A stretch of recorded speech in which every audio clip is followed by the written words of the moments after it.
شروع اللہ کا نام لے کر جو بڑا مہربان نہایت رحم والا ہے۔ اللہ کا حکم یعنی عذاب گویا آ ہی پہنچا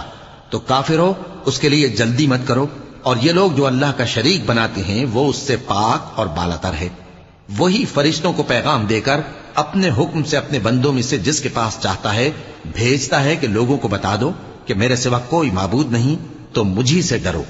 اسی نے آسمانوں اور زمین کو حکمت سے پیدا کیا، اس کی ذات ان کافروں کے شرک سے بلند و برتر ہے۔ اسی نے انسان کو نطفے سے بنایا مگر وہ کھلم کھلا جھگڑالو بن گیا،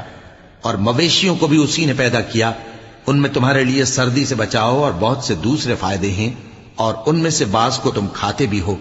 اور جب شام کو انہیں جنگل سے لاتے ہو اور جب صبح کو جنگل چرانے لے جاتے ہو تو ان سے تمہاری عزت و شان کا اظہار ہوتا ہے۔ اور دور دراز شہروں میں جہاں تم سخت محنت کے بغیر پہنچ نہیں سکتے وہ تمہاری